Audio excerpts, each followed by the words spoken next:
سب سے بڑی بہتر چیز ہے وہ کیا ہے؟ وہ ہے عقیدہ۔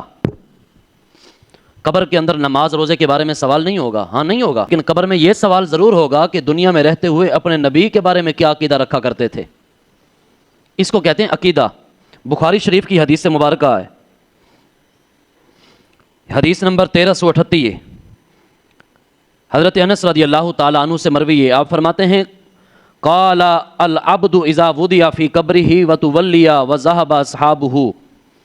آپ فرماتے ہیں جب مومن بندے کو قبر کے اندر دفن کیا جاتا ہے تو اس کے ساتھی اس کا منہ پھیر کے دائیں طرف قبلے کی طرف چلے جاتے ہیں، تو فرماتے ہیں کہ حتی انہ لا یسمع قرع نعالہم، مردہ قبر میں لیٹا ہوا ہے، جب اس کے رشتہ دار اس کو وہاں چھوڑ کے چلے جاتے ہیں تو ہمارے پیارے نبی نے فرمایا وہ ان کے جوتوں کی آہٹ کو سنتا ہے، آواز کو سنتا ہے۔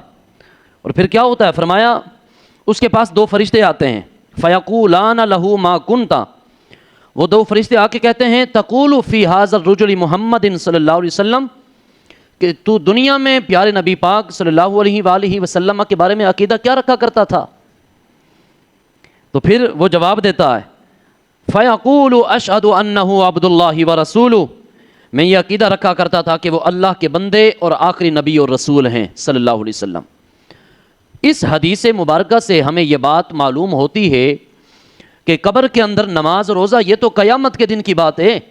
سب سے پہلے جو سوال ہونا ہے وہ عقیدے کے بارے میں ہونا ہے کہ دنیا میں رہ کے آپ نے عقیدہ کون سا اپنایا ہوا تھا، پیارے نبی کے بارے میں آپ کے دل اور آپ کے دل و دماغ میں دین اسلام کے بارے میں کیا رائے ہوا کرتی تھی۔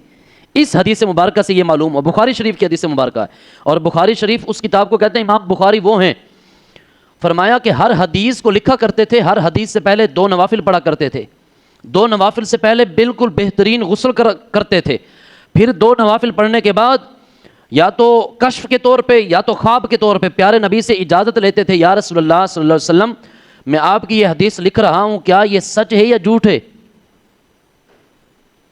تو پھر حضور فرماتے تھے یہ جو میری حدیث یہ لکھ رہے ہو نا یہ سچ ہے۔ جب حضور تصدیق کرتے تھے تب اپنی کتاب بخاری میں اس حدیث کو لکھتے تھے۔ یہ بخاری شریف کا مرتبہ اور مقام اس وجہ سے بلند ہے۔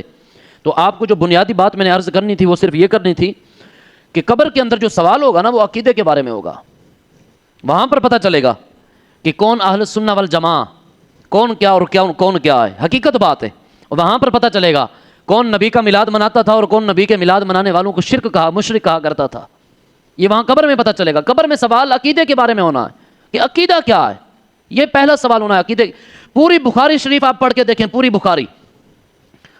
بخاری کے اندر حالانکہ قبر میں 3 سوال ہونے ہیں، لیکن پوری بخاری شریف کے اندر کوئی حدیث آپ کو ایسے نہیں ملے گی جس میں یہ ہو کہ قبر میں 3 سوال ہونے ہیں۔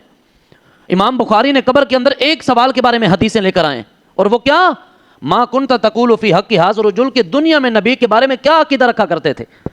یہ نہیں کہ اب نبی کے بارے میں کیا کہتے ہو، نہیں، تب تو پھر آج لے ان کی بنا، آج مدد مانگ ان سے، وہ پھر کی بات نہیں، وہ اب کی بات۔ وہ فرشتہ جو پوچھے گا وہ پوچھے گا ما کنت تقول فی حق ھذا الرجل، اب نہیں، اب تو تو نے قبر کو دیکھ کے بدل جانا ہے، نہیں، دنیا میں تیری اس دل و دماغ کے اندر نبی کے بارے میں عقیدہ کیا تھا، نبی کے درود شریف پڑھنے کے بارے میں عقیدہ کیا تھا؟ یا تو اذان سے درود شریف پڑھا کرتا تھا یا پڑھنے والوں کو مشرک کہا کرتا تھا؟ یہ عقیدہ ہے۔ نماز روزہ ہر شے بعد میں، جو کہتے ہیں نا صرف اسی مسلمان آؤ نماز پڑھیے، سمجھو وہ آپ کو جناب بوتل کے اندر باہر سے یہ دکھا رہے ہیں کہ اس میں خالص دودھ ہے لیکن اندر شراب پڑی ہوئی ہے، بڑا زہریلا انجیکشن جسے کہتے ہیں، وہ چیز ہے۔ حقیقت بات ہے، سب سے پہلی چیز جو بنیادی ہے وہ عقیدہ۔ اپنی اولاد اور اپنے عزیزوں و اقربا کے عقیدے کو بہتر کریں۔ دوستی مسلمان کی وہی اچھی ہے جو پیارے نبی نے فرمایا الحب فی اللہ والبغض فی اللہ، مسلمان سے محبت کرو تو اللہ کے لیے کرو، لیکن کسی مسلمان سے بغض رکھو وہ بھی اللہ کے لیے رکھو۔ یہ دین اسلام ہمیں کہتا ہے۔